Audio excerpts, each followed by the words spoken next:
Қайырлы күн достар, бұл сабақта біз Runway ML жасанды интеллект видео генерациясымен танысамыз. Бұл қазір ең танымал видео генерациялардың бірі.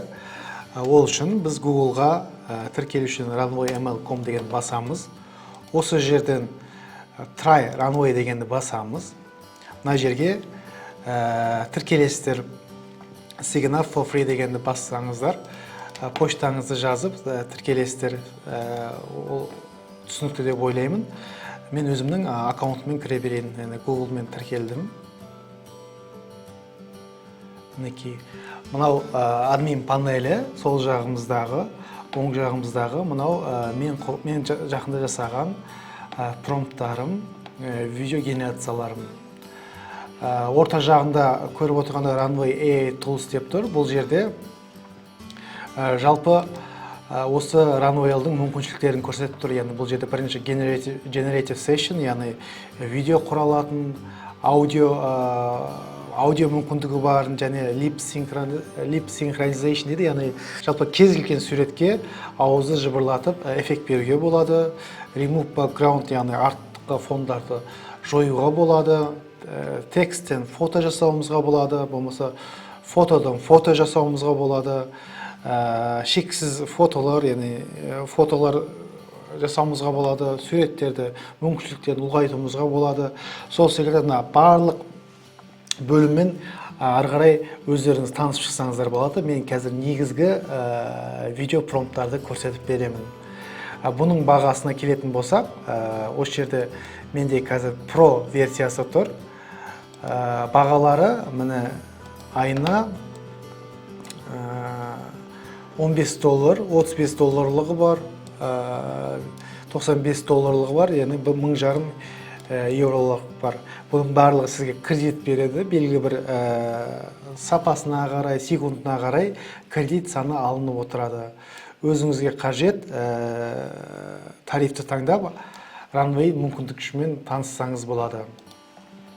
Енді видео жасау үшін мына жерде Start New Session деп тұр. Болмаса Try it now деген бассаңыз болады. Осындай эффекттерді пайдалана берсеңіз болады. Generative Session'ді басамын. Мына жерге өзіміздің фото немесе видеомызды жүктейміз. Бана Midjourney жасаған фотоларды алып, қазір солған біз эффект беріп көреміз. Midjourney'де соңғы жасаған видеоларды алайын мен қазір. Мысалы, мына қасқырды жылжытып көрейік. Қазір алайын, Uber'ді таңдайын. Осы қасқырды алайын. Қасқырға қазір қозғалыс беріп көреміз. Осы форматты кете берсін. Сохранить картинку. Жұмыс үстеліме жүктеп алдым. Енді осы жерден фотоны жүктеймін. Қасқырдың бейнесін жүктедім.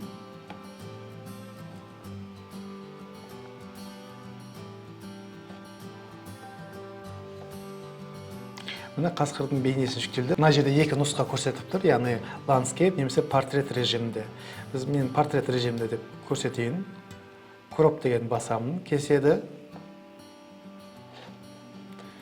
Мінекей. Мына жерге енді промпт жазсақ болады. Мына жерде мысалдар бар, guide example'дар бар. Сол арқылы пайдалансақ болады. Мысалы, қараңыздар. Мысалы, keywordтар бар, яғни low angle, осы форматта шығаруымызға болады. High angle, яғни жоғары жағынан түсіреді, low angle, төменгі жағынан түсіреді. Жалпы мына кілттік сөздерді пайдаланып, камераның стильдерін өзгертсек болады.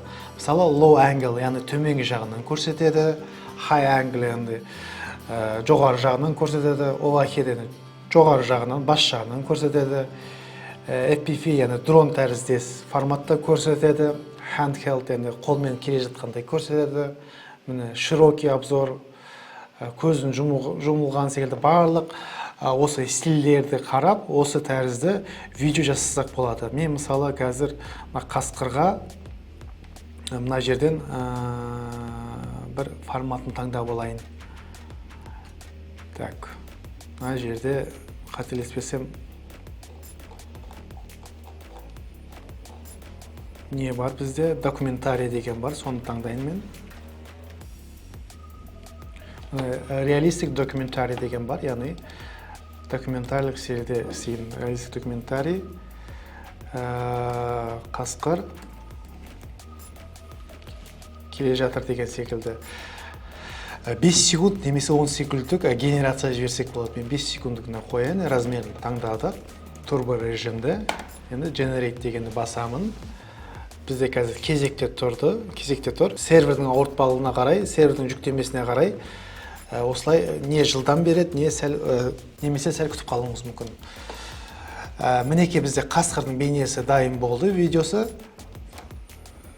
Басып көрейік. Вау!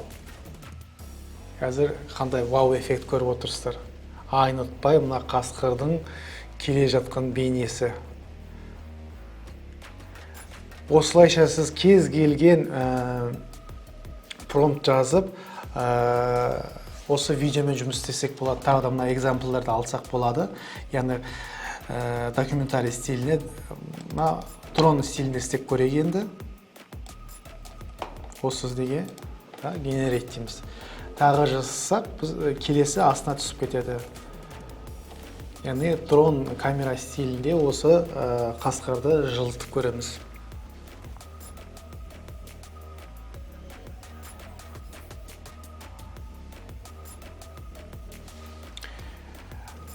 Видеомыз дайын болды. Жібереміз. Камерамыз сәл артықшылығы бар. Мына мына документарийді өте жай жүрсе, дрон стилінде мынау сәл басқа эффект беріп тұрған көріп отырмыз. Осылайша сіз кез келген видеоға өзіңіздің эффектіңіз қоссаңыз болады. Runway'ның тағы мүмкіндігі осы видео форматты осы мультфильм форматына айналдыру. Ол үшін Try it now деген басамыз. Мен қазір осында өзім видеомды жазамын да, соны видеоға айналдырамын. Қазір мен телефонды алдым. 3 секундтық видеоны жазайын. Сәлем достар, қалдарыңыз қалай? Бұл видеоны аламын.